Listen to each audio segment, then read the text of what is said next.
Hello, Diablo community. Welcome to another Diablo 4 Developer Update Livestream. My name is Adam Fletcher. I am the community lead for the Diablo franchise, and of course, I'm joined by some special guests here today. I'm joined by Dan and Madeline. Do you guys want to introduce yourselves? Sure thing. I'm Dan Tangway. I am the lead designer for Season 3, Season of the Construct. Cool. And I'm Madeline James, and I'm one of our quest designers on Diablo 4. And what you guys probably don't realize is, or maybe you do, if you watch these streams often, you'll most definitely realize we're in a completely different set today. We're actually live from Albany, New York, at Blizzard Albany, and we're doing the stream up here. And so now we have two different sets. We have one in Irvine and one in Albany, and we actually have another guest that will be joining us today.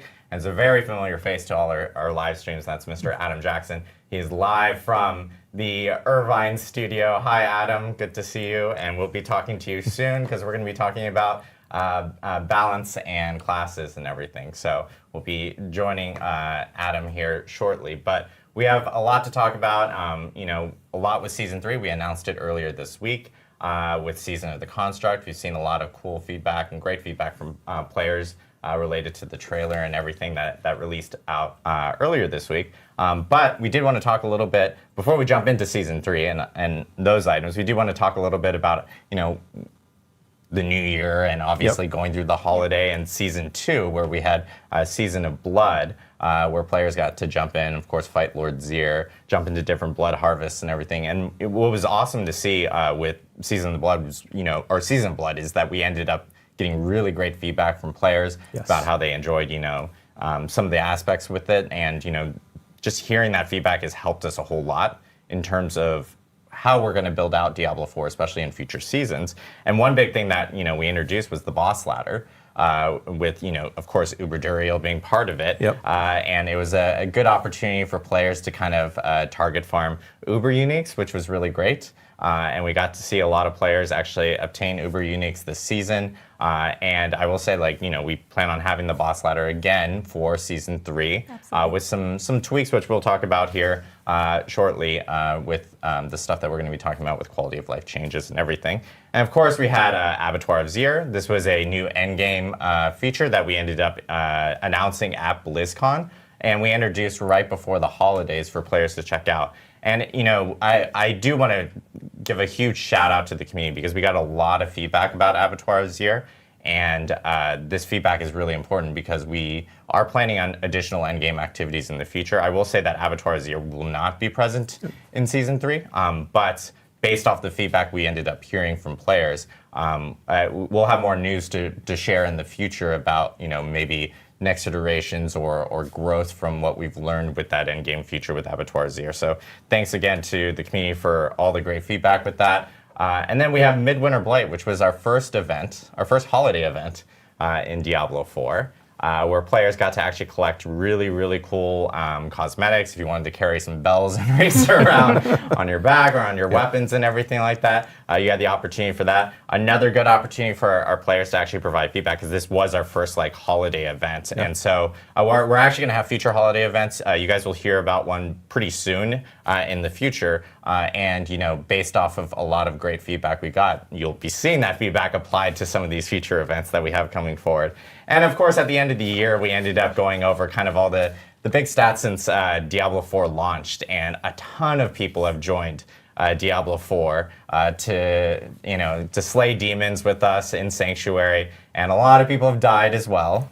And some of these stats, these numbers have only grown since we posted these late last year. And of course, we had 37 million people died at the Butcher. Now more, for sure, since we ended up having that. We've had over 1 trillion monsters killed, which is absolutely crazy. And, lots of hardcore deaths for people who choose to play a little bit more risky and play hardcore specifically. And our two most popular classes being the Sorcerer and the Necromancer. Not too surprised on the Necromancer. Necromancer is a fan favorite, has always been a fan favorite with D2 and D3. I actually, funny enough, I might actually be playing Necromancer here for Season 3. I don't know what you guys were planning on playing for Season 3, but The team makes fun of me. I play Swark every single season. That's my favorite. I played Swark last season too, so Yeah. I don't blame you. Well, I've been meaning to play Druid, so I might do that. There Buck we the go. trend there.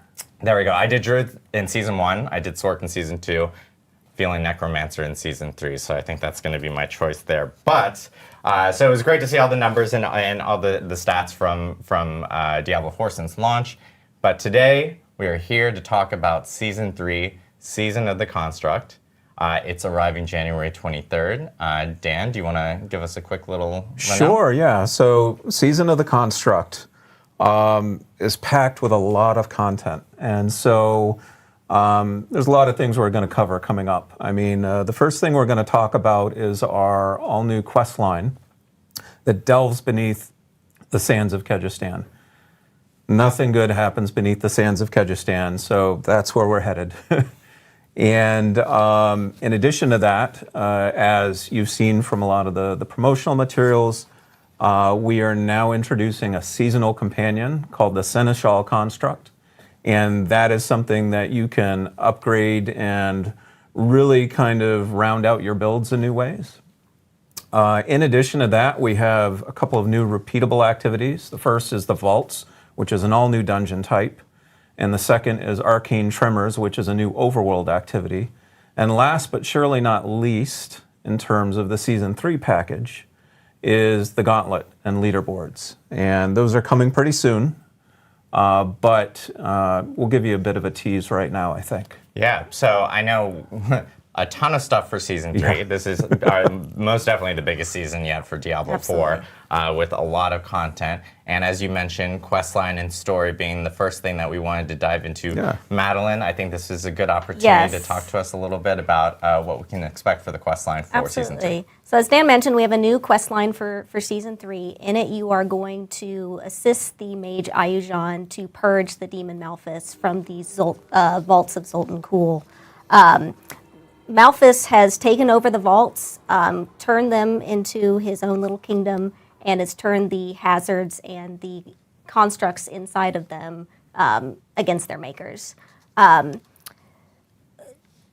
think a good question to start with is kind of why constructs. It's a little bit of a departure from seasons past. You know, Season 1 dealt with malignancy, and Season 2 dealt with vampires, both stemming from Lilith's influence. But Sanctuary is such a big place, and so many different stories and lore, where at present day Sanctuary is kind of the Dark Ages. We've had, thousands of years of different technology and magic, and this is one of those stories. We spent a lot of time discussing as a team what we even wanted to do for Season 3, and the story team really fell in love with mage clans. We delved into a lot of Diablo lore. We delved into the Sin War books. We delved into the Roderick Vault, etc. And the mage clans, for people that don't know, were these ancient mage societies that really were expertise in certain levels of magic. And we love the Visurai. They're typically the bad guys, typically delve into demonic magic, even though they're not, traditionally evil per se. And Visurai created constructs. They took machinery and their demonic magic and made these soldiers or these guards. Our protagonist, Ayujan, is not technically Visurai. He's part of the Ennead clan with Zoltun Kulle. But their goal was to take these idea of constructs and make them their own and, do them in a different way. Yeah, and Zoltun Kulle is kind of a familiar face for everyone in Diablo. He's a cool dude. Yeah. No pun intended. Definitely pun intended. Pun intended, yes. Zoltun played a part in the Diablo 3 story, and of course we saw him in Diablo Immortal as well. Yes, Zoltun was one of the original Haradrim. Good old Uncle Tyrael gave him the original Soul Stones. It's like, hey, I trust you, take care of them. Zoltun went a little bit off script, and he's like, what if I made these better? And so he created his Dark Soul Stone, which was his own kind of flawed attempt at ending the eternal conflict. It didn't go quite as he expected, and the rest of Haradrim said, we don't really like what you're doing. You got to get out. So they killed him. We're too frightened of you. But Zoltun and Ayujan knew each other in their youth and became business partners and eventually friends. And they shared this vision of, if we can create our own version of constructs and create this alternate power source that's not using demonic magic, the Loom. These constructs can fight heaven and hell, and humanity can flourish. Unfortunately, it didn't go as expected. They couldn't get it right. And Zoltun was just like, you know what? I'm going to move on to bigger and greater things. This is a failure. Let's move on. And Ayajan was like, no, we have something here. Let's keep going. And unfortunately, that created a rift in their friendship. And that rift allowed for the demon Malphas to infiltrate their work. Malphas is a demon that you're going to encounter in the questline and then fight an Uber version of him later in the season. He's a little bit different than our typical demon. You think of, big scary guy with horns. Like I said before, we took inspiration from Sin War, and they have a lot of different types of demons. They have different abilities, different shapes. One of them is like this stone liquid mass with a mouth on top. And so the original Malphas was like this red mist, and that allowed him to kind of sneak into corners that he wasn't supposed to. Malphas is a named demon, and he's one of terror, but he's very unimportant in the hierarchy of hell, and that kind of bothers him. We joked around on the team that he had a desk job in hell. So when he found the opportunity to sneak into Sanctuary and to corrupt the vaults, he's like, this is my time to shine. This is my kingdom. I'm going to rule it. And he did that successfully for many, many years. And he might have gotten away with it forever, except he was a little bit too prideful. He's like, I'd like to sneak out and leave the vaults. Yeah, he's not satisfied with the vaults. He now wants to start trying to take over Sanctuary itself. And that's where the player comes in. Yeah. So I think we have footage of the quest line, the early parts. You are going to start in Kulle, where Malphas' influence has seeped in. Villagers and demons don't typically go well. I can't even imagine their insurance rates. But they hire you and they're like, hey, something's going on, something up north, please figure it out for us. And so you find the first vault and you delve into it to try and get a sense of what's going on. And these are where you're going to start seeing the first hostile constructs that Malphas has corrupted, and find your own construct.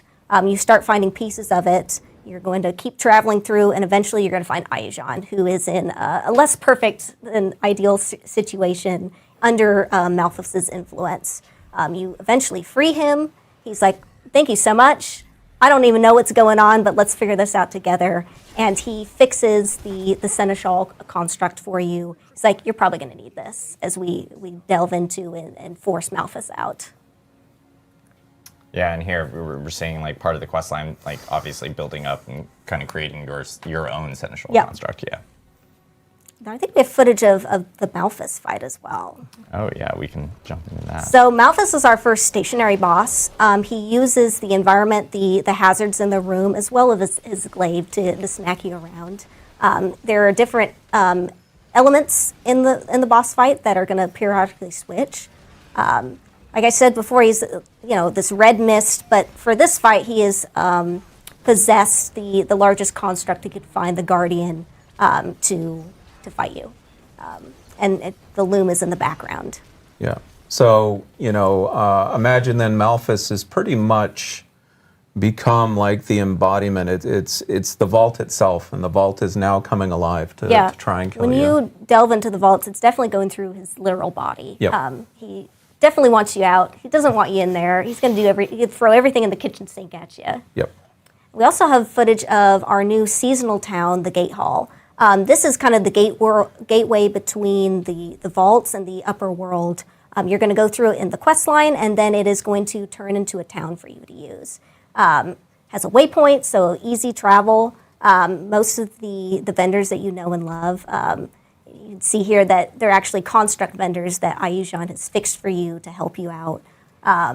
And here you're going to be accessing the vaults. You can also access them in the overworld if you choose so. So it should be a really convenient place for you to visit and turn into your main hub for the season. Yeah, we expect a lot of players will be hanging out here in the gate hall, since all your vendors will be here. It'll be easy access to the vaults and everything. So kind of the new hub specifically for Season 3. So Yeah, sounds really excited. cool. Yeah, really excited for the questline and story for Season 3. Obviously, we talked about Seneschal constructs and how that's actually going to be a big part of the storyline. People have been talking about it all this week with, seeing the footage of like, wow, it looks like we have these little companions with us now for Season 3. So, Dan, can you talk us a little bit about, what Seneschal constructs will be for players? So the Seneschal construct is a seasonal companion.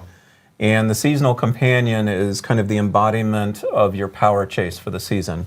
So every season we try to develop a new type of power chase, and power is really important to our players.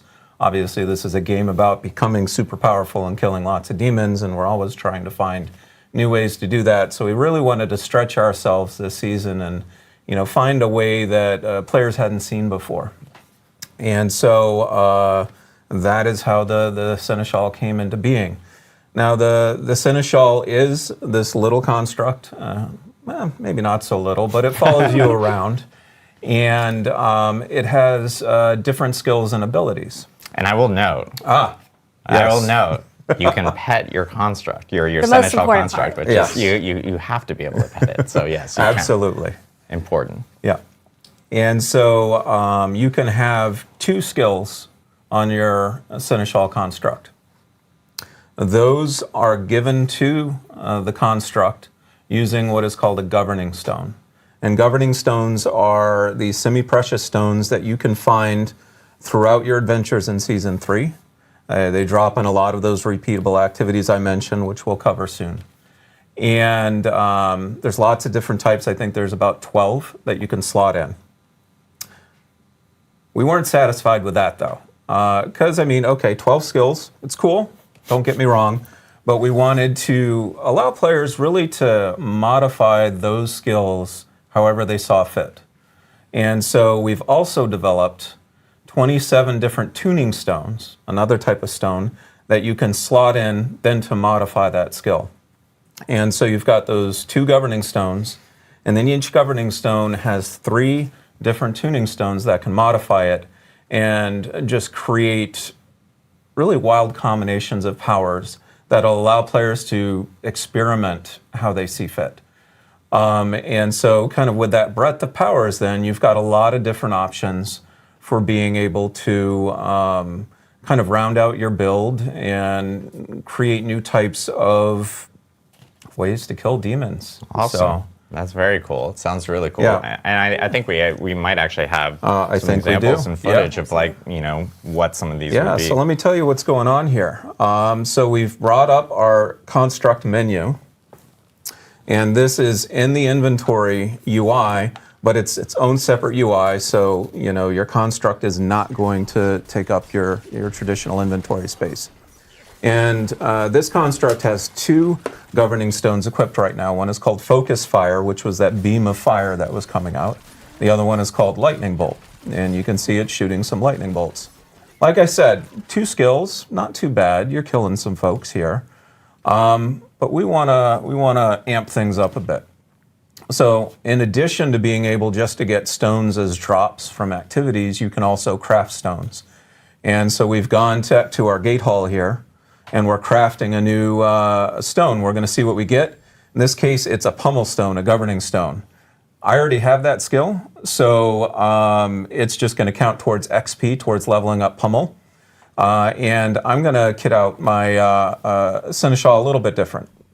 So we've got Focus Fire, and I think the first thing we're going to add is Voluminous Support. Fancy way of saying that it's going to increase the area of effect for your attacks. We're also going to add Electrocution. Now, even though Focus Fire is a fire attack, Electrocution is going to add some lightning damage to it, and it's also going to add a little bit of chance of stun. And so now we're dipping our toes into this crowd control. And then finally, we're going to add Arcane Support. And Arcane Support's really cool because Arcane Support allows your abilities to chain.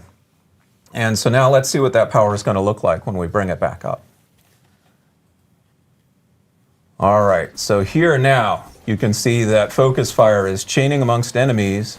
You can see that some of them are getting stunned, little electricity around them, and it had a bigger area of effect. Similarly, if we were to apply some of these to the lightning bolt attack, let's say we gave it multi-shot in that arcing support, now it can just blast through enemies. So yeah, it's got a lot of options there. Yeah, so we're kind of seeing some examples of what players can potentially do with their Seneschal constructs and actually make adjustments and modify them to kind of suit your specific playstyle. I think a big question is like, can you actually add, maybe some status effects or things like that? Like, can you potentially add in a tuning stone that may make enemies like vulnerable, for instance? Yes, absolutely. So again, we wanted to give all of you a lot of different options to play with. We want this to be a toy that you can experiment with. And so that means that, some of the examples we showed were more damage dealing, where the Seneschal is doing the damage. But then we also want to give players the ability to just kind of set up, enemies for you to go in and, land the killing blow. So there are a lot of different support stones that can make things vulnerable, bleed things, electrocute them, chill them. I mean, the list goes on. Yeah. I mean, pretty much any of the, the verbs in the game. So your possibilities are massive with what you can do with your Seneschal. And one thing, this is actually something that Sean White, who was in the video, our Dev Insights video before the actual start of the stream, pointed out yesterday on social media to players that were asking a little bit more, or for more clarity on some items. But the Seneschal construct actually does scale 1-to-1 with like specific like secondary type of stats, or even things that are associated with your actual character. So things like attack rating or crit chance, for instance. Yeah, it was very important for the Seneschal to feel as if it was an extension of you, if you wanted to be that. Also, we really didn't want to get, a Seneschal that was just outclassed when you got to level 100, because then where's the fun, right? So, yes, absolutely, the Seneschal will become more powerful as you become more powerful. Awesome. Yeah, so Seneschal constructs obviously playing a huge role, and with the construct and you now being able to customize and change things up for how you want to play, there's new challenges that are associated with the season 3 season of the construct, and one of them is vaults, which I know we do want to dive a little bit more into specifically. So yeah, do you guys want to talk a little bit more about vaults? Sure. Vaults are a new dungeon for the season, and we have 4 types of vaults. Like I said before, they are this extension of Malphas, and because of that, he has turned the hazards inside of them into enemies in and of themselves. We wanted to explore the fantasy of a environment that was hostile, and it was ready to kill you often, and so they're filled with hazards that, spinning fires of death, floor plates that come alive, arrows that shoot out of the walls, and with our construct enemies. I think we have some footage of the vaults as well to kind of walk you through it. So yeah, constructs in them per usual. These, because they're so hostile and dangerous, we wanted them to have a good, be lucrative and be risk reward. So we have a lot of different loot. I think a little bit later in the video, there's like an explosion of gold, and that's just going to be common. And our dungeon designers, typically with the dungeon experience, you get a pop-up and you're like, okay, it's telling me to kill all the enemies, I know what to do. The dungeon designers wanted to explore a little bit of I'm not sure what I'm going to be experiencing, I have to go find my objective. And so the objectives are vague a little bit on purpose, but typically vaults end in this, what we call informally as a death room, a danger room, where everything is being thrown at you, all the traps from the vault accumulated in one large room. So yeah, we're really excited. It's a bit of new gameplay, dodging traps, and this is one of the danger rooms, for example. Yeah, we're really excited to get people to dive into this and experiment. And obviously with vaults, like tons of traps here. Yes. I know that there's some gameplay associated with like kind of avoiding them and rewards associated with those as well. Yes, absolutely. So certainly Madeline has outlined a lot of the risks associated with vaults. I mean, those hazards are going to be pretty unforgiving.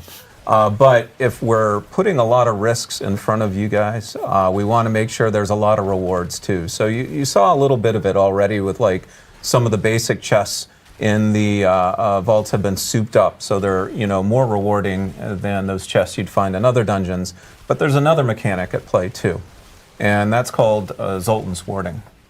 So as you enter vault, after you've cleared some of Malphas's influence out of the vault, you can find this statue of Zoltun Kulle, because of course Zoltun Kulle, He has to have a statue. he's got to have a himself. statue in every vault. I mean, that's just how he rolls, right? So if you're able to find a special, it's called a Pearl of Warding, you can offer that to the statue, and in return, the statue is going to grant you Zoltun's warding. This is a buff.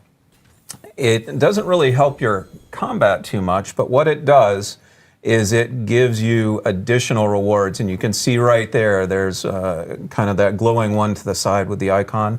That is a Wardwoven chest that contains extra rewards if you're able to keep that buff.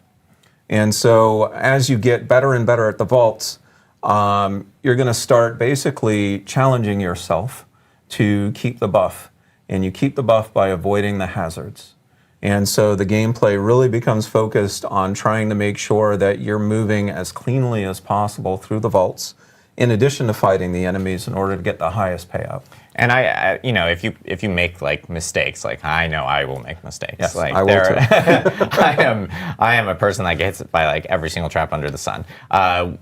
Are there ways of being able to like help mitigate like some of those types of mistakes? You can have multiple stacks of buffs. So pearl, one pearl is, I believe, 3 stacks. Yeah. And so if you want to go grind the overworld activity to get the pearls, you're like, okay, I have a bunch of stacks, I have a really good chance. And if you don't make it and no stacks left, there were 2 chests at the end, you still always get a loot. But the super great loot comes from Zoltun's warding. Yep. Got it. So so there are opportunities for players to actually get multiple chests. Yes. And you can actually have multiple stacks of warding to essentially create a buffer if you know Yes. you're planning on playing a little bit more sloppy. If or you something really like that. really want to brute force your way through, you can, but you've got to invest a little more time. Got it. No, that makes sense. That's great to know. And like I guess with the Pearls and Overworld activity, I know that has like to earn those types of buffs. Like how do players actually end up doing Right. that? So that's our second repeatable activity that I'd mentioned, which is the Arcane Tremors. And so Arcane Tremors is a new type of overworld activity that's really localized around the entrances of the vault. So remember how we were talking about Malphas, and Malphas's sights have become grander now that he controls all the vaults. And so all the constructs are starting to spill out into Sanctuary and cause trouble. Additionally, some new types of hazards have unearthed and are starting to appear around the vaults. And so it's your job to every so often go in and beat back, all these construct invasions or incursions, essentially, that are creating the tremors. And so I can talk a little bit about this activity. We can queue up some video for that too. And so here you've arrived and you see basically a roaming band of constructs. And, obviously it's your job to go in and kill them and send them back to where they came from. But that's not all you need to do within this activity. What you're looking to do to really advance the activity is look for these cores that you can use to draw out Malphas's most powerful lieutenants. And so you're getting a core here from an obelisk, which is an overworld hazard, and you've got to make sure to not get hit by that. And if you collect enough cores, you're able to deposit them in a brazier, which you can see on screen here glowing. And the brazier is a signal that you are now challenging one of the heralds of Malphas. And the herald of Malphas you see appearing right there. You and hopefully a bunch of other of your friends will, gang up and defeat the herald of Malphas. Get some cool rewards in addition to those pearls that we were talking about before, which you can then use to supercharge your rewards elsewhere. Awesome. Yeah, and I know like this being an overworld activity, one thing that, and this is based off of feedback that we've gotten from the community as well, even with Season of Blood, there was Blood Harvest, which were overworld activities, and now there's kind of activities everywhere. And they all have different various rewards for the player, whether that's vaults, whether that's doing some of the activities on the overworld for this season. You have opportunities of actually being able to get rewards kind of all over the place. Yeah, our intention is for season 1, you kind of stayed in tunnels, and Yeah. then season 2, you kind of stayed in the overworld most of the time. We didn't want to make the players feel like they're stuck and they can only stay in one place and this is it. So the intention is you do some dungeons, you do some overworld activities, maybe do some bounties along the way. You should feel like you're mobile and not, hey, I have to stay here for the season. Yep. Yeah, and just another thing that I know we briefly touched on, which was vaults and how there are nightmare variations of that. Yes. And that's something that is additional to just going through vaults as well. So. Yep. Yeah, the vaults are fully dungeons in that respect, and so we have the ability and have made nightmare versions of all of these dungeons. And the nightmare versions of the dungeons obviously have more difficult combat, but they also have a lot more rewards. So those chests we had talked about before, the Wardwoven chests, you actually get more of those as you advance in the nightmare system. So then your vault runs become even more and more rewarding in that case. Yeah, and like how would you access something like that specifically? Right, so we're going to use the Nightmare Dungeon Sigil system, but we've created a way that the game can now award unique seasonal sigils, and in this case they're called vault sigils. And so we did that because, you know, for those folks who really want to focus in on vault play, you can earn the vault sigils, and now you can target farm the vaults instead of leaving it up to random chance. Very cool. Awesome. One last dungeon, the yes. Mega Uber dungeon. It's kind of it's very large. It's the best features of all the other vaults put into one, and that is where Malphas lives. And so you will be Questline, you'll defeat him, and then Uber version of him post Questline for the rest of the season. And so there is an Uber version of Malphas that is even more challenging than the Quest version. And he kind of sits parallel to the current boss ladder. So you don't need to do him for the boss ladder, but it's certainly going to be a bonus for you if you do. Awesome. So yeah, way more additional content in this season, and we have a lot of different ways of being able to play and take your character. You can do it activities on the overworld. You can actually use those activities to help you out in the vaults. You can do nightmare variations of the vaults. We have Uber vaults now, or with a larger, more difficult vault with you know, a new boss here for season 3 as well. And this is just a little bit of what we have for season 3 with, you know, of course, we have Seneschal constructs, which will be around with you all the time. And with that, we, of course, have one additional component to season 3. That's right. And that's with the Gauntlet and Leaderboard. And I will caveat, like, I know we mentioned this in the blog earlier this week. So the Gauntlet and Leaderboard are actually not going to launch at the start of this season. And that's really because, you know, we want players to actually go through the season and actually grow and learn the season with their character before we actually launch the leaderboards. So we will have information on when we actually do launch Gauntlet and Leaderboards really soon. But Dan, I know, wants to kind of dive deeper into what leaderboards are and what the Gauntlet is for players so they have a better idea. Yeah, so a lot of you saw a taste at BlizzCon of what the Gauntlet and the Trials leaderboards are going to be. And so we can go in a bit more depth here and hopefully start to answer some of your questions. So the Gauntlet is another new dungeon type. The Gauntlet is something that unlocks with the overall leaderboard feature in World Tier 4. And basically that means that it's targeting more of your in-game players at this point. Folks who have really decided on a build, they're starting to really round it out, it's become more powerful, and now they want to prove their might. Not just to themselves, but, you know, obviously to show off and have bragging rights. So the Gauntlet itself, new type of dungeon, is kind of based around 3 different principles. The first is that it is fixed seed. The second is that it is non-linear. And thirdly, like I said, it's there to prove your might. And so I'm going to kind of unpack that a little bit.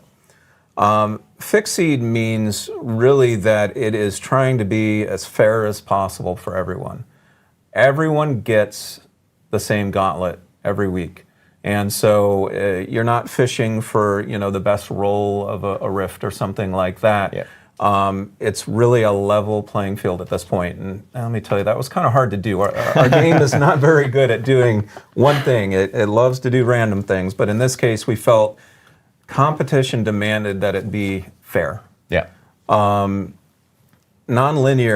is really all about how the dungeon is laid out. It is not a dungeon where you travel from the beginning to the end. It's not about trying to get to the end as quickly as possible. It's about the choices you make while you're within that dungeon.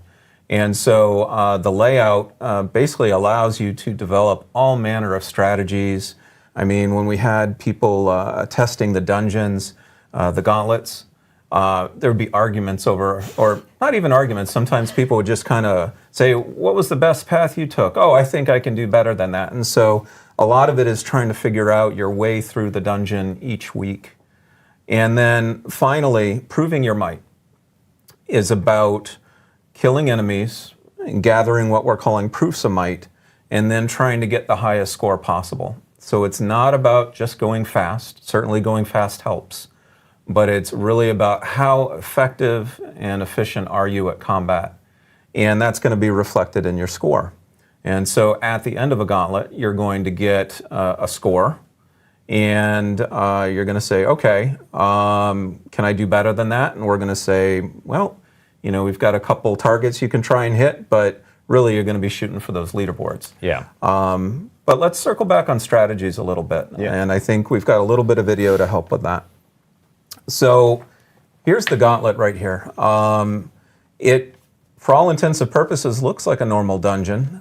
But we said, again, it's World Tier 4. It's targeting level 100 players. So we're going to throw a dungeon boss at you right at the Why not? start. Yeah, and I will note, I know we're mentioning level 100. Technically, you can do Yes. Gauntlet before level 100. It's just probably more efficient to do it at level 100 just because it is an end game activity and it'll be challenging. I mean, if you think you're ready to tackle the gauntlet below level 100, by all means. It's not tuned that way.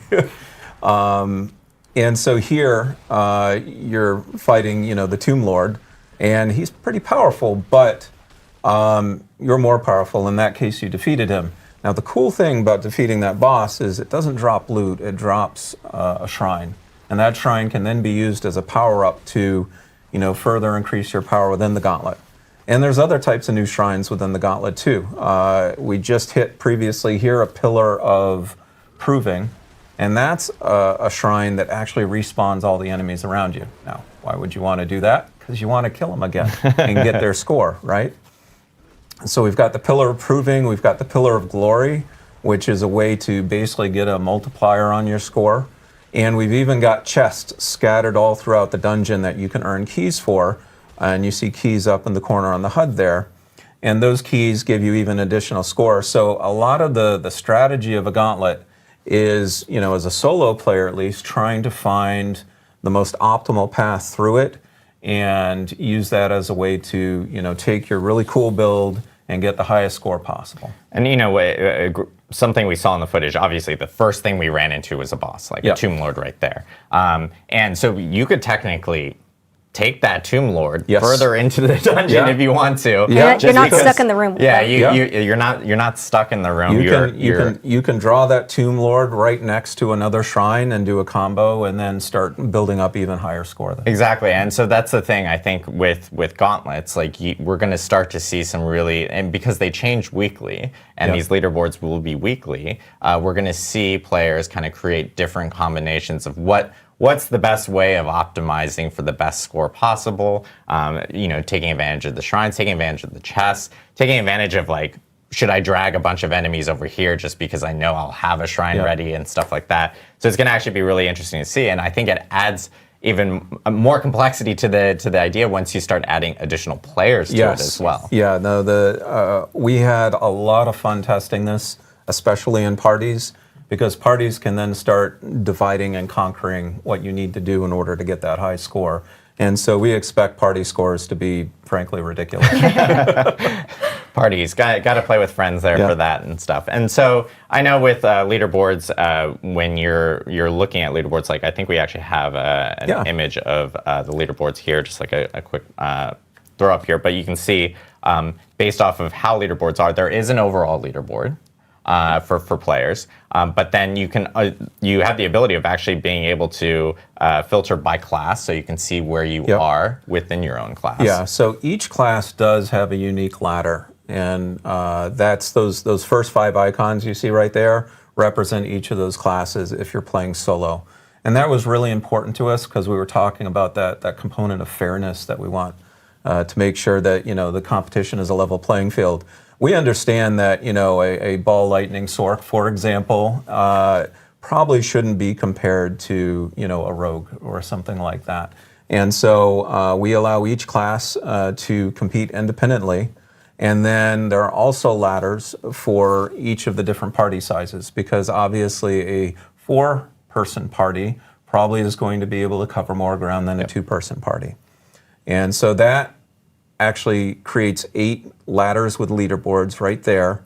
And then we also multiply that by 2 because we have separate ladders for our hardcore players, because they are, well, they're competing on hardcore mode. They should get their own ladders. Exactly. And then we also have filters and leaderboards for the different platforms. Yeah, so you can actually compare yourself. If you're playing on Xbox, you can compare yourself to other players on Xbox. Same thing for PC, which is great to see. Like, we had the option of being able to kind of really filter out and see where we stack against other players in the leaderboard. And that all gets rolled up into a global leaderboard as well. And all of those leaderboards we mentioned, you are also able to filter by friend and by clan if you want to be able just to see the people you're familiar with and not compete with kind of the community at large. Yeah, so it's catered and customized to like allow players to actually really get into like almost like a granular type of look of how they may compete against just maybe everyone, or maybe just everyone on Xbox, or maybe just your friends, or maybe just people in your clan, which is really cool to see. And of course, with leaderboards and tackling leaderboards, as you mentioned, it is a separate dungeon. There are kind of rewards associated with leaderboards as well. That's right. So, be straight up here, though. The ultimate reward of a leaderboard is glory and bragging rights. Exactly. And so, only the top 1,000 players during a week are going to be able to get on the leaderboards. And it's going to be a pretty big accomplishment, but we got to do a little bit better than that. And so not only do we have the weekly leaderboards, we have the Hall of the Ancients, which is the top 10 players from every ladder each week get written to the Hall of the Ancients. Now, unlike the weekly leaderboard, the Hall of the Ancients don't reset. And so that is a permanent record of everyone who is the best of the best each week, each season. And it's not going to ever get erased, going to be there forevermore. So yeah, you always have bragging rights if you ever want to show to other people, like, even if you come back like in a later season or something, you can always go like, trust me, I know what I'm doing type of thing. Yeah. But we've got some additional rewards too. We've got some neat cosmetics for folks who, maybe don't hit the Hall of the Ancients, but they hit another threshold on the leaderboards. And we've also introduced another type of reward called seals. Now, I like to think of myself like I could compete, but I know better than that. I am never going to be ranking on those leaderboards ever. And so the seals are meant for players, frankly, like me, who just, not ready for the leaderboards yet. And so what the seals are is, let me describe it this way. So we've got that ladder we were describing, right? And each rung of that ladder is going to have a seal associated with it. And so as you get better and better each week for that gauntlet, you're going to be able to earn seals and start ranking up in terms of the seals that you have. And it's going to go from kind of, I believe it's called Seal of the Blooded, which is the baseline, all the way up to Seal of the Worthy. And once you hit Seal of the Worthy, now you're ready, according to the game, to be able to compete in the leaderboards. So for myself, I'm probably just going to be trying to get Seal of the Worthy each week. But it's going to be pretty cool. I'm right there with you. Seal of the Worthy is still something that's pretty cool that you can display to other players to let them know that, you're still pretty good at the leaderboards. It's just maybe you're not on the leaderboard itself. I believe in you, Dan. Yeah. We believe in you. Yeah, belief is great, but I know my limits. So, Yeah, so lots of cool stuff for Season 3. Gauntlet being a huge part of it. As we mentioned right at the beginning that Gauntlet won't be at the start of the season, but we do plan, it is a Season 3 thing. It is coming in Season 3. We just want to make sure that players can actually grow their characters at the beginning of Season 3. It's not like a speed run type of thing just to jump into Gauntlet, especially on the first week of Gauntlet, if we were to have it with the launch of the actual season. So players will hear more news about when Gauntlet actually hits really soon. We'll have information on that, and we'll be sharing that with players. But thank you guys for sharing a little bit about some of those Season 3 components. Of course, with a new season, there's a new season journey, and there is a new battle pass. There's a lot of feedback that we got from players and some data that we actually saw from players related to season journey and some optimizations that we've kind of made to make it a little bit more friendly, a little bit better for players specifically. I know one big thing that we ended up hitting on specifically was, for instance, like one of the components for season journey last season was like, hey, you need to kill 10 people in PvP, which made it a little difficult for some people, and we even saw that in some of our data from players. We're looking over the data, we're listening to your feedback, and PvP objectives just aren't that popular. And so because we're always keeping an eye on improving the game and improving the objectives for the season journey, we decided to modify some of the PvP objectives that exist, and then there's one in particular that we ripped out. It just had such a low completion rate. So there's been optimizations based off of player feedback and of course data that we've seen from that end. And then I know that one big thing is like some of the rewards associated with season journey. We have kind of amped them up a little bit. No, it's super important for us to make sure that the season journey is rewarding. I mean, it's one of the backbones of our season, and if folks feel as if they're not compelled to go in and participate, then that's a miss for us. So we went back and really took a close look at the rewards and amped them up in a couple of key ways. The first way we amped them up is we made sure that it was a good vehicle for earning some of those governing stones and tuning stones we talked about.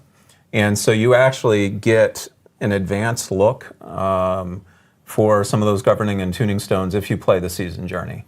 And so you'll get the drops a little bit sooner, and that'll give you a little more of a leg up with speccing out your Seneschal. The other thing we did is we looked at those later chapters, Champion and Slayer and Destroyer, and we said, wow, those still don't feel rewarding enough. I mean, we're asking players to do a lot there. We're asking them to go into the boss ladder, defeat bosses, really invest a lot of time. So we wanted to make sure those rewards felt meaty. And so we added a number of ancestral legendaries there, including some that are 925 eye power. Nice. So hopefully that will be something that folks will really enjoy, and get more folks wanting to take that journey with the season. Also, something slightly related to season journey and feedback is we got some feedback that previously for our quest lines, you had to complete certain levels of season journey to progress in the quest line. Got a lot of feedback. People didn't like it. We don't want people not to feel good with it. So starting season 3, you can just do it start to finish. There's no season journey break. Yep. Very cool. So it's no longer says level up to chapter 3 of the season journey. Yeah, most definitely. Yeah, it's and again, community feedback has been so helpful for us, especially as we have been iterating on seasons and going from season to season. So it's been super great. Another big thing that's coming with at least season 3 is it's a cosmetic that I think a lot of players have been looking forward to. First, actually, let's actually jump into all this. Actually, can we throw that graphic back up? There we go. So there are a lot of new cosmetics coming. One big thing I know that was really popular with season 2 was the town portal skins. Love those town portals. Everyone is rolling with the blood portal. I am not rolling with the blood portal. I'm like the one person that's rolling with like the angelic wings one. If there's other people like that, like shout out to those people. You're part of my crew. But there are also cool new skins and of course new emotes that are coming with the new premium battle pass for season 3. And then one item that I think we actually haven't really added to since launch is emblems specifically. Yep. Emblems are kind of like on your character title or on your character on the character bar for your screen. I have been rocking the Tree of Whispers one for a long time. I'm going to put it into retirement because we are adding new ones here. I believe we're adding, I think it's 3, I believe. Yeah, for this so season. you will get 2 new emblems per your adventures in the season journey, and then 3 through the battle pass. Awesome. So yeah, we're adding in emblems. I know that's something that people were asking about because we've always had the 3 at launch. Yep. And so this now gives you the opportunity of actually collecting additional emblems in Season 3. And of course, Season Blessings Yes. are also getting adjusted for the new season, because I know with the last season, of course, they were specifically catered towards Season of Blood. Yep. This one is, of course, being updated for Season 3, including items that affect like tuning stones, for instance, Yep. specifically for players. So Season Blessings will be getting updated for this new season. And then I know that one thing that people, and something I mentioned in the beginning, which is the boss ladder items, that is most definitely coming back for Season 3, so players can expect to have the opportunity of being able to tackle through the boss ladder. And we actually do have some optimizations that we'll be talking about here really shortly related to being able to jump into boss ladders. So yeah, lots of stuff for Season 3. Yes. It's a big Tons season. of stuff for Season 3. Yeah.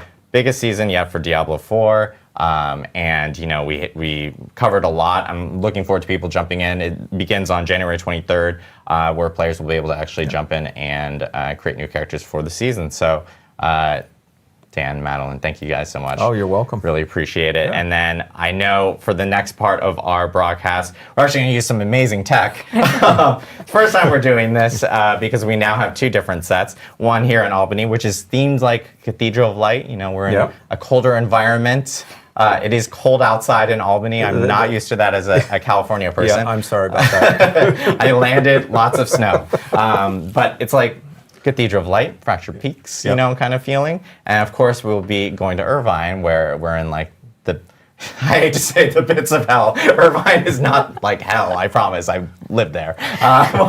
But our studio is like that. And that we are going to be joined by Adam Jackson.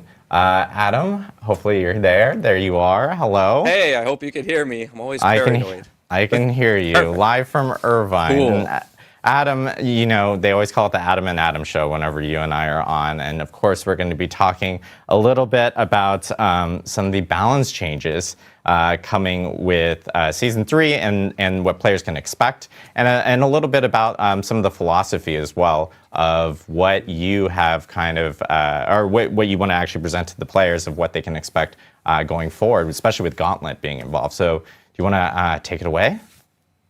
Yeah, totally. Got lots to talk about today, so I'm pretty excited. So I'm really going to be going over 3 different major topics today when we talk about what's coming in for Season 3 and beyond. So the first one is, I think, what everybody expects. We have some new class updates coming. A little bit of a caveat here, though. I'm not going to be going over every single note or every single update, but I am going to give you kind of a high level of what's coming for every class. But you'll definitely find out some more stuff when you look into the patch notes and see other things we're doing. And patch notes are going to be coming out very soon, like tomorrow. Is my Tomorrow, understanding. actually, yeah. They're Yeah. coming out tomorrow, so players can expect to see them tomorrow. We'll give you a preview today, but you'll see the full patch notes tomorrow. Correct. So it'll be a preview, but you'll still get an idea of kind of what we're thinking and what we're doing. Next, I want to do a brief explanation of kind of how we currently view class balance. The game's gone through a lot. We've been out for a little while. We also have the Gauntlet coming, so a lot of changes coming, and we're going to be adapting to it. And then the last thing is kind of a roadmap for our plans for seasonal updates going forward. I kind of want to give people some more concrete ideas of when we update and how we update. So first, we're going to start with the class updates. So first, for the Barbarian, we got a few things going on. The first one is some big improvements to Charge. Right now, Charge is, you need a bunch of different legendaries and other effects to make it really kind of sing and be powerful. And we're going to be moving a lot of power to the baseline skill from legendaries and other effects.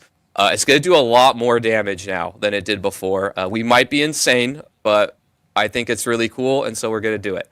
But you can see here kind of Season 2 what the damage numbers look like. Did like 1,200, and then Season 3, it's like 12,000. So, like 8x or something like that. So it's going to do a lot of damage now, baseline. Of course, legendaries are adjusted to compensate, but yeah, you should have a lot more fun with it out the gate. We're also doing a lot of buffs to key passives, such as Walking Arsenal, to kind of keep them up to date with the one that most people pick, that shall not be named. And then also we're adjusting a lot of shouts. You know, we got a lot of feedback that players don't really like feeling kind of mandatory that they put all the different shouts on their bar. I played a barbarian last season. I know how it feels.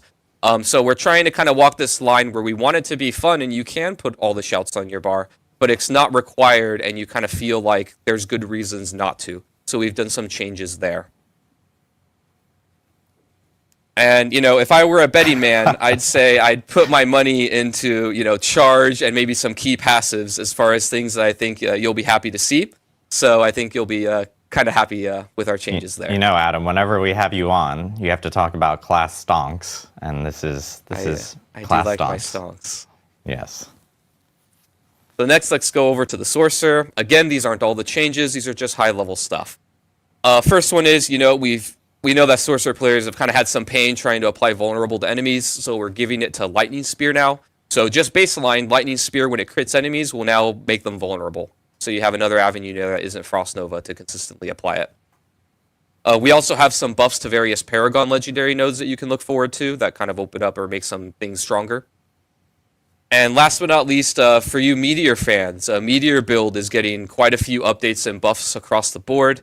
We also are giving them a new unique that kind of changes how you think about it and how it plays. That I'll be showing off in a little bit. So Can't wait to see it. It's so good. It's so good. Yeah, totally. So again here, Meteor players and Elemental Summoner players, like the ones that like to use the different conjurations. We got some stuff there in the legendary or the Paragon legendary node space that should make you happy. And next we've got the Rogue. So we've got quite a few changes coming to the Rogue. There's a lot of buffs to really underuse skill and skill upgrades. You know, a lot of people use, you know, Twisting Blades and Poison Imbue and things like that. And we're really targeting some of the things that people aren't using so much and giving them some love. In particular, we're targeting range builds to make them more viable and fun. I think it's the Precision Key passive is getting a bit of a rework, and a lot of stuff coming for things like Penetrating Shot and stuff like that. And we're also updating pretty much all the range uniques, including Windforce, Skyhunter, and Eaglehorn. They're going to be quite a bit more usable and powerful, I think. So here, again, some buffs coming really to range builds in general, and also Caltrops, which is a bit of an underused skill that we're giving some love. And then we've got the Druid next. So here we've got some buffs coming to various spirit boons that aren't seeing as much play as others. As an example, Prickle Skin is the one that gives you some thorns. The amount there is being increased by a lot. You can see here in Season 2, it gives about 300 at this level. And then Season 3, I think it's doing about 4x what it used to. So some big buffs coming to various spirit boons that are underused. And then also Rabies is getting quite a few upgrades. We got a new legendary coming in for Rabies. That's pretty neat. And then we also have a buff to enhance Rabies. So for all of you that love spreading your poisons among enemies, you're going to be a little bit happy in Season 3. So here again, we got some buffs. I put Rabies here, but also Lightning Storm, and we'll be showing off a new unique there too. I'm actually probably going to play Lightning Storm in Season 3 because it's got a really cool unique coming that we're going to So you'll have that to look forward to. Yeah, I'm so excited for you to show these uniques. I think people are gonna probably cater their builds for those classes to some of those uniques. Yeah, they're pretty. I mean, we have uniques coming for every class. We're just gonna be showing those two off today. Again, not everything, but they're pretty cool. Last but not least, we've got Necromancer. So Blood and Iron Golems. So fun fact for those of you who didn't know, but the Bone Golem, when it attacks enemies with its normal attack, it actually cleaves and hits nearby enemies. And the Blood and Iron Golems didn't, and they were very jealous and unhappy. And so we just decided to give it to them. So now all your golems, your golem friends are going to AoE cleave when they attack. I didn't put in a note here, but also just golems in general are getting some buffs, and I think we even some other minion buffs across the board. But you can see those in the patch notes. And then a quality of life change coming is that Bone Prison, friendly players and your minions can now move through them. We've seen some situations, I know I've played it, where you'll bone prison an enemy in your minion build, and then your minions actually can't get to the enemy, or they want to go somewhere else, and the bone prison actually blocks them. So now you and your friends will just be able to go through it. It'll be a lot more usable. And then we got a lot of Bone Spirit upgrades, including a redesign of one of the aspects, which is the aspect of Swelling Curse. I think Bone Spirit players are going to be really happy. So you can see here, on the left is kind of the old version of Bone Spirit, and it basically dealt increased damage based on distance traveled, and the gameplay there was you want to be kind of far away from your enemy and then let it slowly creep towards them, it would do more damage. But it turns out Bone Spirit players really just kind of shotgun it and try and get next to enemies, so it wasn't really very usable or good most of the time. So now we changed it where this legendary gives you everything a Bone Spirit player would want. You get more crit chance on Bone Spirit, which means CDR goes down thanks to its upgrades. And then when you hit enemies, your max essence is temporarily increased, which means more damage on Bone Spirit. So this really just kind of gives you everything that you want. And so here again, we got some buffs coming to Bone Spirit and to Golems for the Necromancers. So if you use either of those, I think you'll be eating pretty well this season. And again, these are just some examples. We got a lot more stuff in the patch notes for everybody. Next, let's go over the couple of new uniques. So the first one is that Meteor one I talked about. So this unique is the Starfall Coordinate. It basically being like a spender skill into a charge-based skill. So now you can actually run Meteor with other things like Fireball or Incinerate or Firewall. And it makes it into a very powerful cooldown-based skill that summons a bunch of meteors. It also synergizes with your enchantment, and you basically just drop a lot more meteors on around like carpet bombing enemies with them. It's pretty awesome. And then the next one is the new Druid unique. This is for Lightning Storm. Basically, what this does is it makes your Lightning Storm grow quicker, so you can get up to that maximum amount. I think it's 4 or 5 stacks really quickly. And then also when your lightning bolts crit, an additional lightning bolt will come down and do more damage. And that additional lightning bolt also, it's still a lightning storm lightning bolt. So you get all of your synergies with all of your other effects. So basically it turns into lightning everywhere. Which is just pretty cool when you combine it with all of the other lightning-based legendaries and stuff. Next, now that we're done with the class updates, I kind of want to talk a little bit about how we've been viewing class balance and how we're going to be thinking about going forward in Season 3 and beyond. So one of the things that we've been talking about a lot on the team is kind of thinking about how should we be updating the game when it comes to buffing and nerfing classes and builds, and then also how often should we update it. And I kind of want to get a little into the weeds here to understand where we're coming from. So first is that we want to balance kind of two competing concepts that are always at odds with each other that we believe players want that really make for a fun game and a fun experience, particularly in Diablo 4. But this is honestly kind of true for most games as far as when they update when it comes to balance.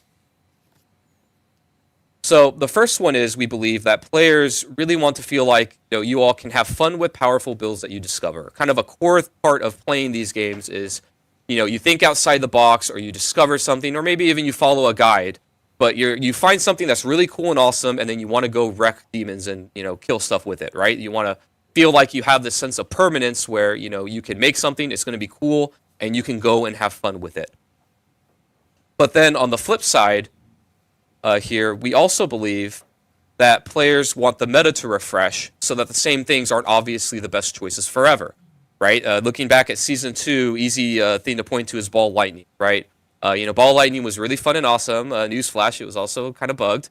But, during Season 2, a lot of people had a lot of fun with it. But we believe that, if we just kept things like Ball Lightning or Hoda Barb or these things that are really powerful for many seasons over and over, not only Sorcerer players in the case of Ball Lightning, but even players of other classes would start to feel this kind of gravitational pull and a lot of pressure to play the things that are obviously more powerful than other things. And then players would start to feel pigeonholed into being forced to play very specific things. And so kind of this dichotomy of these two competing factors where you want to have a sense of permanence and finding things and having fun and not being afraid that Blizzard's going to take it away from you, but you also want to have a sense of, the same thing isn't strong forever, and you look at the leaderboards or you look on forums or wherever you look for your feedback, and everybody just is playing the same things, and you feel like not everything is viable, right? So in this vein, some of the larger changes that you're going to see in Season 3 that are kind of bug fixes or nerfs, and before a lot during BlizzCon and before we've talked about how you want to give players a heads up of what's coming. So these are the things you're going to see at the launch of Season 3 that are kind of they're having their power lowered. The first one is the Ball Lightning enchantment, or enhancement, sorry, is causing it to deal too much damage, obviously. The rogues Rogues have also been getting extra combo points via very specific unique interactions. That's made them very powerful. Twisting Blades, again on the Rogue, and Poison Imbue have had some interactions that we're cleaning up that makes it do more damage than was intended. The Druid very recently kind of climbed to the top of the power level in the game due to kind of an unfortunate interaction with Blurred Beast, where you can double dip damage. And really, we've had a couple cases like this earlier in the game, so we're redesigning this legendary power, where you can kind of apply a dot or some effect, and then something else does damage based on the dot, or dealing damage on something else, and then that damage double dips, and then just goes into crazy town really quick. So we're nipping that in the bud. For the Barbarian, the Hammer of the Ancients, the Violent Hammer of the Ancients, which is one of the upgrades that you can get, was always being applied whether or not you had it, and we're cleaning that up. So basically, everybody would always take the other upgrade, and then they were getting both. And then Overpower, this is more of an oversight, not a bug, but it was kind of just too strong in general. If you remember when Season 2 launched, we redid all the combat math in the game, and back then Overpower, nobody was really playing it, and then we really wanted to give it some love, and we definitely did. So it's a little bit too strong right now, and so it's just getting toned down in general. And now next I want to talk about our season roadmap. Kind of, when we were talking about how we think about how often we should update the game, we wanted to let you, the community, know kind of what the conclusions we came to and what we're going to be doing. So right now our plan is to update the game twice per season when it comes to class balance, and really just class updates. We're going to do one update at the launch of a season where you're going to see more kind of large-scale things. The meta is kind of expected to shift a little more. And then we also plan to do a mid-season update, and that'll come somewhere around the center of the season, depending on the exact dates of the patch cycle. So you'll get a little bit smaller of an update there, but still something that'll, do a bunch of buffs, and we're going to go into detail of what you can expect from these. So first, let's talk about season launch and what you can expect when a new season comes, when it comes to classes and systems, so on in balance. So the first thing is we're going to be giving you some new content. You can count on this. We're going to be giving new legendaries and uniques that are added to the game. The amount that we do can be variable, but what we can commit to is that every class should be getting something new in this space. So you can expect some amount of new legendaries and some amount of new uniques that'll give you new toys to play with. Next, there are balance updates. We'll be doing both balance and design updates for all the classes. And by design updates, I mean, some more in-depth things where we change around functionality rather than just moving numbers up and down. Again, the amount is variable here. It kind of depends on the needs of the game at the time and how much other stuff that we're doing. But as a general idea, just so you can know what to expect, we plan to do many buffs to things that are underperforming, a few nerfs to the things that are really overperforming, and then bug fixes, which can honestly be both buffs or nerfs, depending on what the actual bug is. And then we also plan to do other game updates. Our team isn't really only just doing classes. We also look at monster balance and feel. We do systems with drop rates and things like that. How quickly players can get things that let them have access to different types of content, all of that. So you can expect that at the beginning of a season. And then last but not least are larger updates and initiatives, right? These aren't guaranteed every season. But we want to launch these when they're ready. These are kind of, the big things that really shake up the game and change how players fundamentally interact with things. An example of some things here, or a couple things that we did in Season 2, we updated the resistance math and combat math to the game, and that was kind of a really big change of just how players interact with monsters and how they interact with their gear and stats and how they scale things. But we also do support for other things that might not seem so obvious, like content like Abattoir of Zir, where we have to go and look at the monsters, we have to look at the scaling, we have to when they do these things. So, we support all of those larger updates and initiatives as well, and you can expect these kinds of things going forward in seasons. But again, not every season. Just depends on when it's ready to come out. And next, let's talk about the mid-season patch and kind of what that looks like.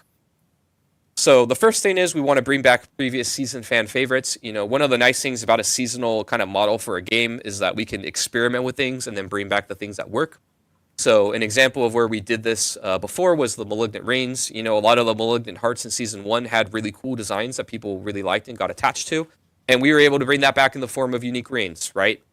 Going forward, we think that the way that we bring back these designs could be legendaries, uniques, or even other ways, right? Like we can maybe just add it as Paragon nodes or passives or actives or other ways in skill tree.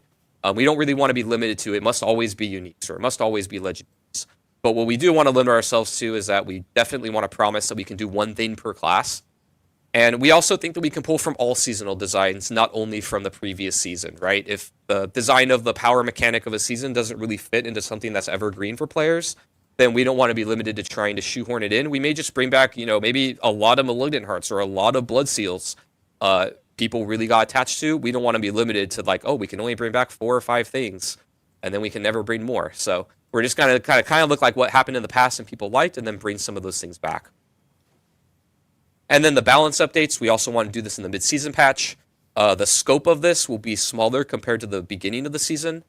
And we also want to do other game updates, like I said before, to monsters, systems, drop rates, and some of those things. We also want to try mix in a lot of buffs for each class.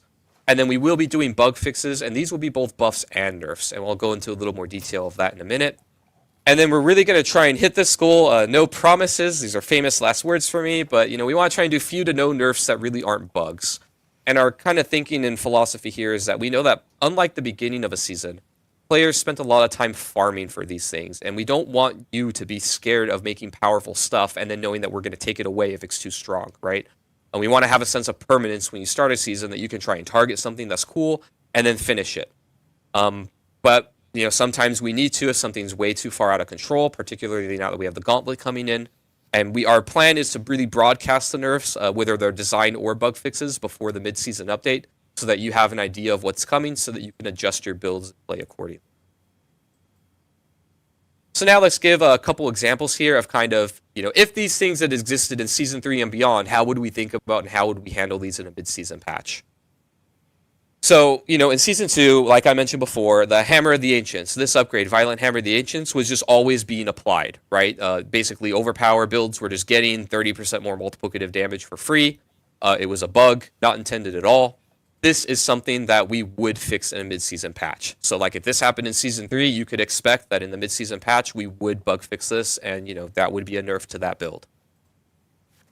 On the other hand, a little bit more complicated one. So if you remember Ossified Essence, you Necromancer players, this was your key passive, and it was really, really, really good. It basically says that your bone skills deal more damage based on each point of essence you have above 50. The gameplay here that we had intended was, you try and increase your mass essence, which is a fun little itemization game that you have. But then you also have some gameplay of trying to only cast and then get back to max as soon as you can. So you care about resource regen. Like, there's all these cool gameplay and itemization things going on. What we didn't anticipate, though, was that players would get as much max essence as they were able to, or that they were able to keep it as high as they were able to. And those were really just oversights on our part. So then in Season 2, we nerfed this by 50%, a whopping 50%, and I still think this is probably one of the strongest key passives in the game. That's how good it was. It's really good. But, it still keeps all the gameplay that it had before. So what if this existed in Season 3? Well, here, this would kind of be more of a question mark for us. We may fix it in the mid-season patch. We would definitely fix it at the start of next season. But technically, this isn't a bug. It's just something that is just really strong that we kind of had an oversight about. Here, we would be looking at, community feedback. How badly is it warping the meta? Are other builds of Necromancer really not able to function at all because this one is so much better? We'd be looking at more things like that are qualitative types of feedback, and then make a judgment call there. And, in these cases, this is where it gets really noodly. Sometimes we may be wrong, but we're going to really try and lean on the side of not changing unless we really feel like it's needed to keep the game healthy. So, again, kind of a recap, a TLDR. First, our strategy here with players is to communicate early and communicate often. We want to let you know, particularly when it comes to nerfs, what's coming and really what we're thinking. And then again, at the start of the season, you can expect some new content in the form of legendaries and uniques. We'll also be getting some more in-depth balance updates, including design updates to things that we feel we could do better at. Lots of buffs, few nerfs, but bug fixes that are both buffs and nerfs to keep the game in a healthy state. And then in the mid-season patch, you get new content in the form of previous fan favorites from other seasons. And then we will be doing a balance patch. It'll be a bit smaller. It'll be mostly buffs, and then bug fixes that are both buffs and nerfs. And hopefully few to no design nerfs is what we're going to try and commit to. And so again, the reason why we're doing this is we really want you to know kind of where we're thinking, and we want to try and commit to concrete things when we can. And this is something that we feel we can commit to you as far as what we bring to Diablo 4 going forward. Again, last thing is that, we are open to feedback on this. This isn't set in stone that forevermore we'll be only doing 2 updates per season when it comes to balance. We're trying to find that right amount of time where you feel like you can experiment and have fun, but the same thing isn't strong forever. So, please give us your feedback. Let us know what you think. But this is how we're going to start, and then we're going to go from here. So thank you. Awesome. Thank you so much, Adam, for going over all the balance changes coming for Season 3, along with the roadmap, which is really important. And so that's a big thing that we will make sure we do, is obviously communicate often, communicate early, specifically about all the balance changes that may occur with the start of a season, and of course with that mid-season patch. And just for like better understanding within the community, if you follow version numbers of our updates, because we usually do client patches with big patches, usually mid-season patches land around the 0.3 variant of a patch, if you want to go specifically in that. We do have a lot of other quality of life items that are also coming within Season 3 that we do want to get into before we jump into Q&A. And we did want to tackle some of these because these are really big, and these are based off of players and what they're telling us, and of course things and improvements that we've already talked about beforehand that are now actually coming into Diablo 4. One big thing that I know that we mentioned in one of our prior streams with a campfire chat, Mr. Joe Shelley, our game director, actually brought up, which was Helltides. Helltides was something we learned within Season 2 and Season of Blood is everyone really enjoyed Blood Harvest, and Blood Harvest was always up. Helltides, though, were kind of timed in specific moments, and Helltides was something that we wanted to improve upon for players, and now Helltides will actually be up pretty much all the time, so players will be able to actually jump into Helltides whenever they need to. There is a 5-minute break to kind of reset the zone and stuff, but every hour you will be able to jump into a Helltide, which is great. So it's more opportunities to earn cinders, and of course more opportunities to earn and obtain loot, or even things like living steel and stuff to kind of go through the Uber boss ladder, which is great. The other thing is, and this is a controversial topic because I don't know how people actually pronounce this, but I've always called it WASD. Other people call it WASD. Some people call it WASD. We need a poll up. I almost want to put a poll up within Twitch chat. Maybe you guys can chime in here and let me know what you prefer calling it. I'm going to call it WASD, but WASD controls are coming to Diablo 4. This is actually something we talked about way back at the launch of the game. We heard a lot of players asking specifically for additional control opportunity or options for them, and this actually is a great feature that Drew, I know, who's on the D4 team. Shout out to Drew. I know he's watching, and he's here in this office. But at least for WASD, it offers more accessibility options for players, which is great to see. So WASD controls are going to be in Diablo 4, and this is something we've been talking about. Yeah. We're also really lucky it came online just as we were putting all those hazards in the dungeons. Exactly. So now, the players have even more precise control to avoid. WASD feels very good with the traps. WASD, however you want to pronounce it, that is going to be They like WASD? Chat likes WASD according to Rich. It's okay to be wrong. But yeah, it is coming to the game. And what's really great about this as well is that it is customizable. You can actually change things out and stuff if you'd like. So really happy to see it. And we're happy to hear feedback from players and their experiences with it once they jump into Season 3. And then, of course, we have a new re-spec mode coming to the skill trees. Yes. This is... re-speccing on skill trees has always been a little difficult, and now there's a more optimized way of being able to do so. Another big community item that a lot of players have been asking for. This kind of goes hand in hand with the opportunity of actually taking your whole Paragon board and completely resetting it before, as opposed to doing it one by one that we had beforehand. It's a lot less finicky now. There's more opportunities to actually re-spec and do it in a much more organized fashion with this. And then this has been a huge one. This is specifically for console players. I probably get this question maybe once every single day about gold trading. Obviously, more gold is in the Diablo 4 economy or ecosphere with Season, especially since Season 2. And for console users, trading gold has been very difficult. It's been slow. You could be there for quite a while trying to trade a significant amount of gold.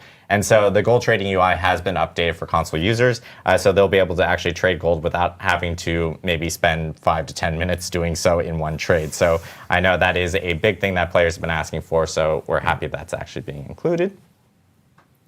And then this one is also kind of calling back to what Joe Shelley had brought up in a prior campfire chat, which was higher item scaling in World Tier 4. I think he used a really good example of how world bosses was kind of like, hey, you get 925 gear off of them, and at times it feels like maybe that's like the most optimized way of doing it, and it didn't feel very rewarding in other types of activities such as like nightmare dungeons, for example. So higher item scaling in World Tier 4 is actually coming into Season 3 and going forward for Diablo 4. So even when you're doing like higher nightmare dungeons, you're going to have way more opportunities of actually obtaining eye level 925 gear, as opposed to before, where it was a much lower chance and it felt like you should be doing other types of activities beforehand. So making sure that there's more options available as opposed to just kind of pigeonholing yourself into maybe timed world bosses and stuff like that from that end. And then this one is a point of feedback that we've gotten from a lot of players. And this is something that, we kind of optimized within Season 2 last year. Things like the Living Steel buff based off of community feedback was really big. And so we're actually increasing opportunities to earn the Beast and Ice summoning items. So this kind of goes back to what I was saying earlier in our stream, where with the boss ladder, there will be more opportunities for players to kind of jump into those. So there will be additional summoning items for Beast and Ice, which will then, of course, help you eventually get to Uber Duriel. And this goes hand in hand with some of the Living Steel buffs that we ended up doing in Season 2 within Helltides. So a lot of quality of life updates, and there's additional ones that players will end up seeing within the patch notes that will be releasing tomorrow. So you should check out the patch notes. They'll be hitting on Diablo4.com. Specifically for all the details and all the items that even Adam Jackson was talking about earlier. Now we come to the part where I always mess up names, but actually before we do that, I'm breaking order. Our wonderful production group here is going to be like, "What's wrong with you, Adam?" One thing I did want to call out is we actually have a new promo for Twitch starting with Season 3, and that is our Support a Streamer promo. We had the Support a Streamer for Season 1. We have it again for Season 2. It is a new amount that players can actually earn. This time it's different. Before we only had a select group of streamers. I think it was around 2,000 streamers that signed up and opted in. Now it's for any streamer that streams Diablo 4. Thank you, Twitch, for making the engineering updates to allow for it to be just across the whole entire category. Any streamer that is streaming Diablo 4, if you're a viewer and you happen to be watching them, you can either purchase a sub from them or gift a sub to a total of 2. So it could be 1 gifted, 1 purchase, or 2 gifted, and you'll actually end up earning the mount as well. You just need to make sure that your Battle.net account is actually linked with your Twitch account, and you are watching a participating Diablo 4 streamer. It'll note it on their channels and stuff for you to earn that mount. So that is coming, and there'll be a blog later today about that specific Twitch supporter streamer program that's going to be launching with the start of Season 3 on January 23rd. So make sure to check it out, and I believe it's actually going to be running for quite a while, like a month or so. Oh, nice. So players will be able to kind of take part in that from their end. But now our favorite part, which is the Q&A. And we're actually going to be going back and forth between Irvine and here in Albany, because Adam Jackson, of course, is still with us to answer any specific questions related to class and class balance that players may have. But I know one question that, as we queue up questions specifically from our side and have my live feed right here, will attempt to not butcher names. Maybe I will. Spoilers. But one question that we do have is, how have the team's thoughts changed in regards to balance since Diablo 4's release? This is a question for Mr. Adam Jackson in Irvine. If you could help us with that answer. Yeah, let me think. It's a deep question, but I think... Okay. So... I guess we'll start with, because there's a long history of balance, right? I think there's actually a very good story, and we could start even before launch and going into launch and how we thought about things. But I think we'll start with like season 1 and the transition from kind of the launch version of the game into our first season, right? Obviously, when we launched the game, we had some pretty benign ideals, I think, of, hey, we want all the classes to be within a certain power range of each other, and everything should be viable for everyone, and, basically everything feels good, and there's a lot of different ways to play, right? And then one of the issues that we ran into this season 1 that I think is interesting to talk about is we realized that in our quest to make items and item stats really fun and powerful and interesting, we had over budgeted on quite a few of them. And I think just in the interest of time, I'll pick on cooldown reduction. It's a very scary stat to me and the team. So, we realized in the launch version game, the cooldown reduction was too high, right? And so players are basically able to solve cooldown reduction, use that with air quotes, and get to a point where they had very low, if any, cooldowns on a lot of their skills. And this was true for many stats, not just cooldown reduction.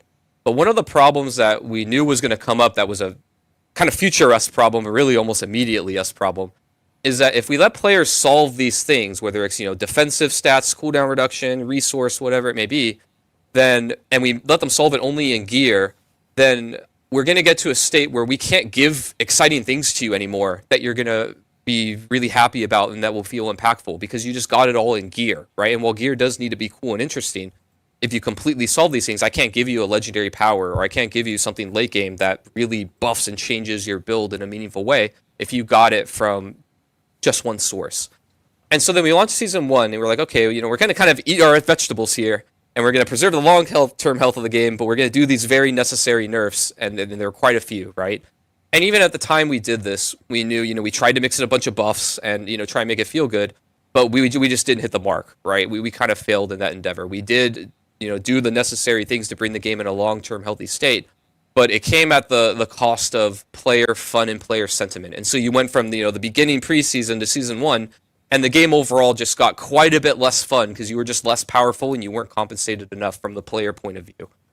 And so we kind of learned a lesson there of we need to be a little bit more thoughtful and careful of when we roll out these things and how we roll them out, and then also how we communicate it, right? Because we didn't really tell people the intricacies of these problems. We just came out with a patch and let you figure it out, and that didn't go too well, right? So then in season 2 came around, and we did a big combat math update to the game. We were kind of a little worried because we had to kind of thread this needle of we also were nerfing player power because we changed a lot of multiplicative synergies to be additive. But we wanted to do it in a way where you felt more powerful and it felt more fun and fair. So we had to do a lot of more work on the monster side and balance monsters to the new expected player power when, vulnerable is not always multiplicative and all these other crazy things going on. And I think we threaded that needle really well. A little bit to my surprise, I'll be honest. I was a little scared going into it because it's just such a big update, right? And then we also decided during season 2 when it came to balance that instead of trying to, nerf and whack-a-mole things that are really strong, and immediately take them away because it's not supposed to be that way, we just kind of let it ride. And so that's why you saw things like, Ball Lightning, Hoda Barb, the Druid, Poison Druid, Rogue combo, many classes had just something that was kind of crazy. And we just let it go. But even now, towards the end of season 2, we're seeing that, some people are starting to be a little upset, hey, these same builds are just killing everything. And if I want to do the really hard content, I have to be one of these things because that's the only thing that works. And obviously, we don't want that to be the future of the game forever. And so now we're trying to come up with a more balanced approach of how we see these things. And that's why, again, I was saying kind of in my presentation, we're thinking a lot of, how often do we update actually really matters, I think, from your point of view as a player, because that determines how long you are safe to do something that feels crazy and awesome and powerful. But then also how we update the game matters as well of hey, are we okay with, one or two things being really strong for a while, or what is the range that something can be too strong before we consider it a problem? That's another subject that maybe I'd like to go into in the future, or more in depth in the future, but I think that kind of answers the question. It's already a little long-winded, so I'll leave it there.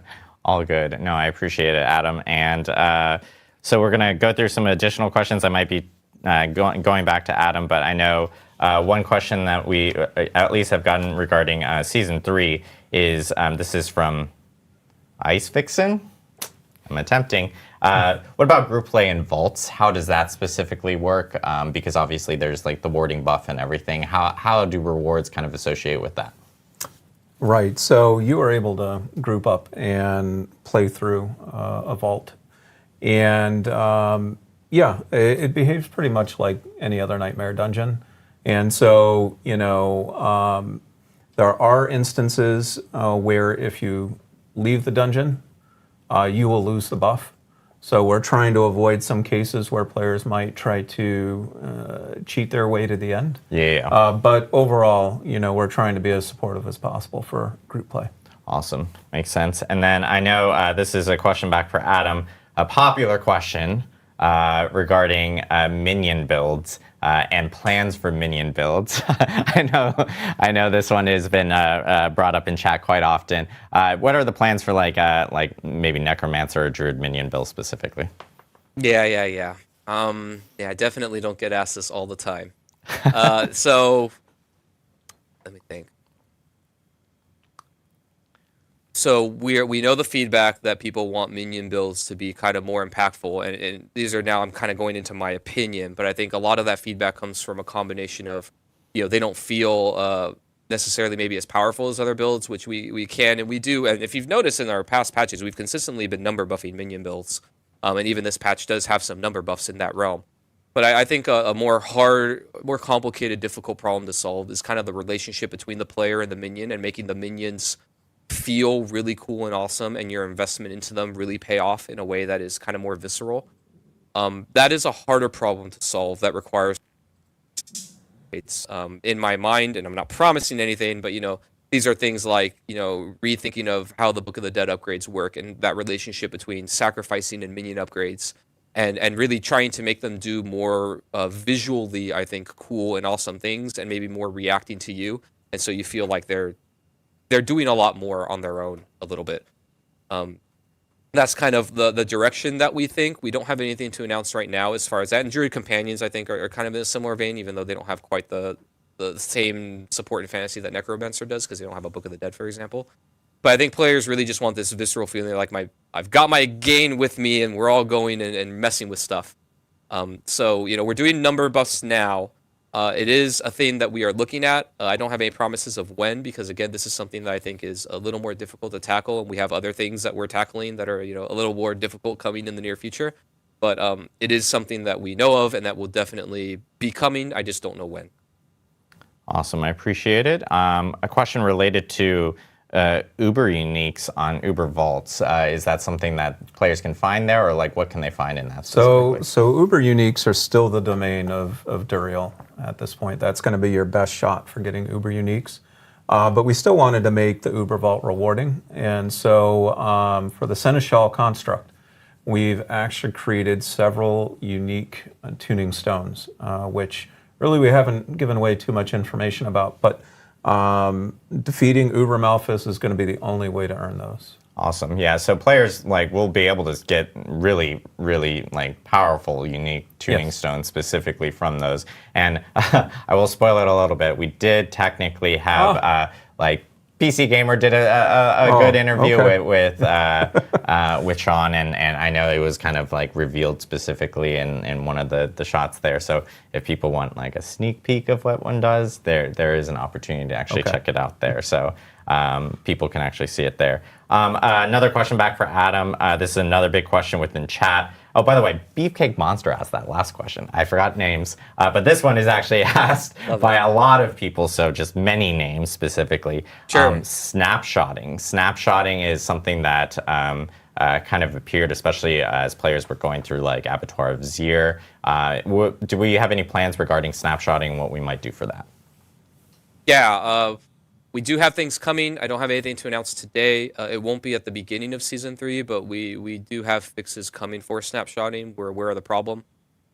It came on a little hot at the end of Season 2, but yeah, we've talked about it. We've seen it. We kind of know the intricacies of it, and we'll be taking a look at it in the near future.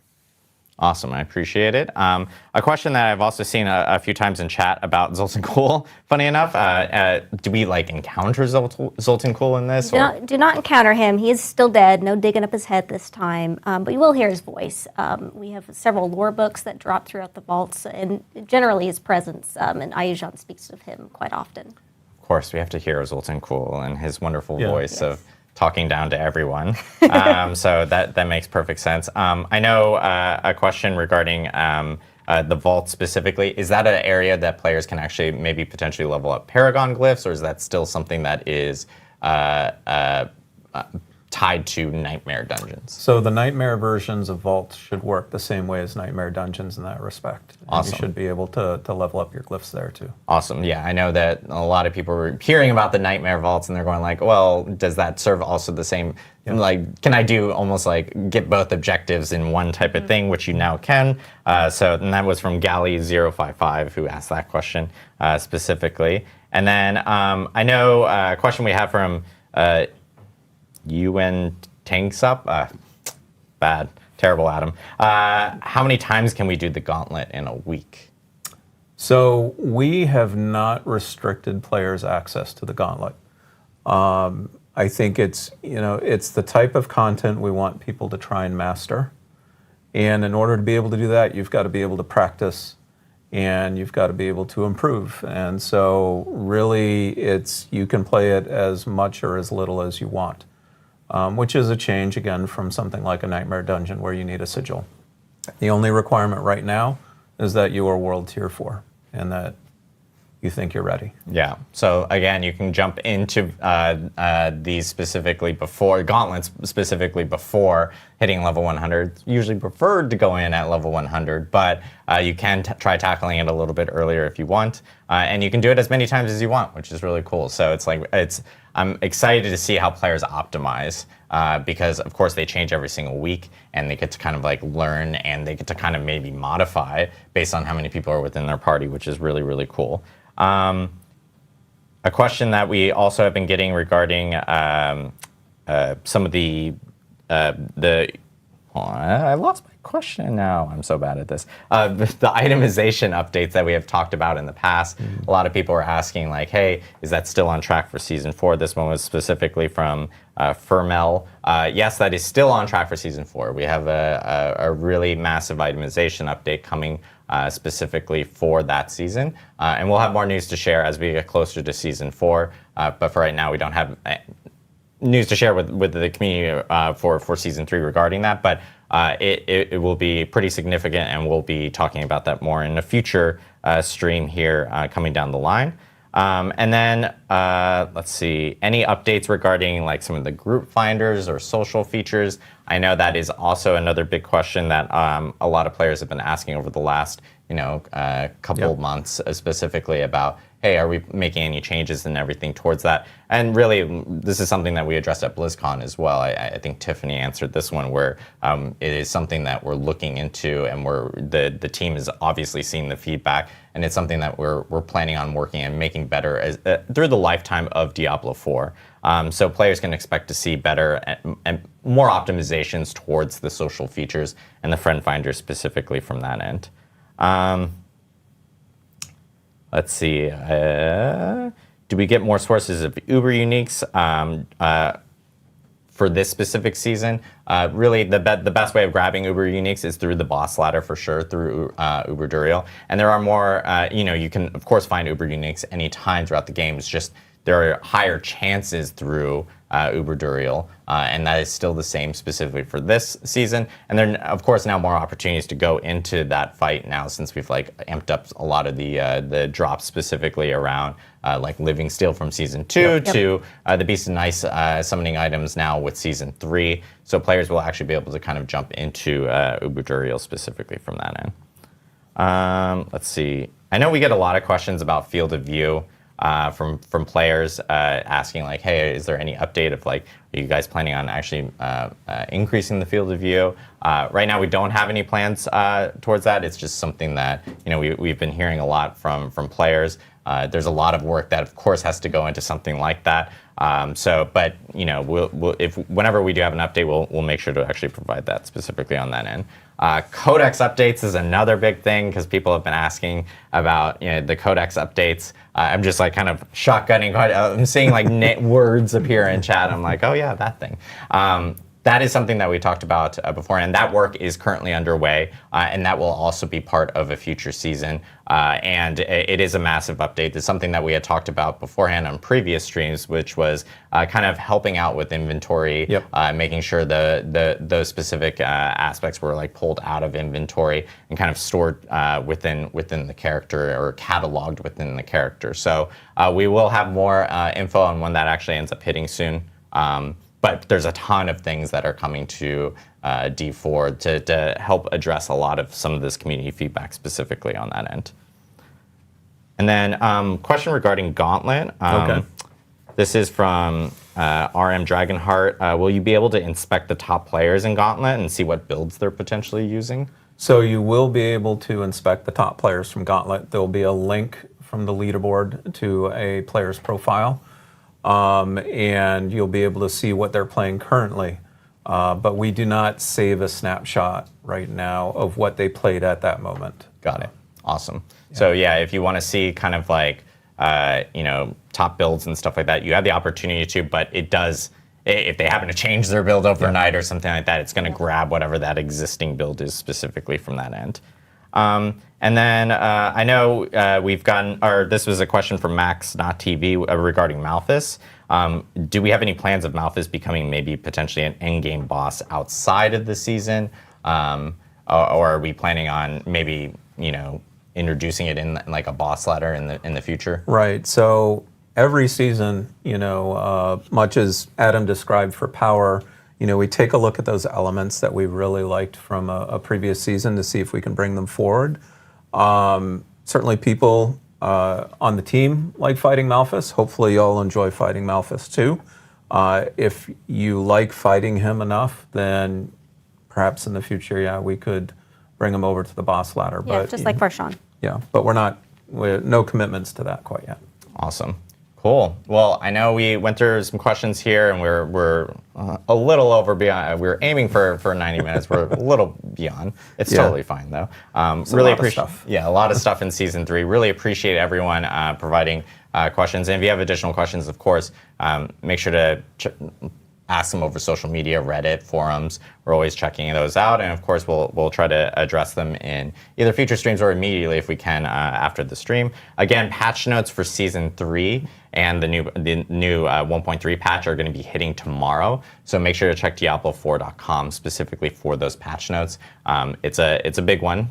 Always a big patch notes when you start off a new season specifically. And we have a lot of other activities that are going on within the Diablo universe. Diablo 3 started their new season just a couple weeks ago. D2, repping D2 today. There we go, D2R. D2, I know we've gotten a lot of questions about when the next ladder will be. We'll have more news on that in February. We don't expect a ladder reset to happen until February, but we'll give you a specific date as we get closer to February. Of course, DI has a ton of new updates as well. They had a big update before the holiday regarding familiars being added to the game, and they've been expanding on that.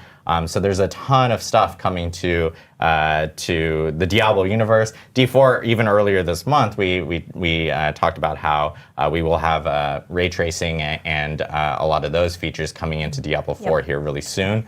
So players should expect to see that within a future update really soon. So I'm super excited for those items. But lots of stuff within the Diablo universe, and of course, season 3 hitting on January 23rd. I just want to thank Madeline, Dan, Adam Jackson from Irvine.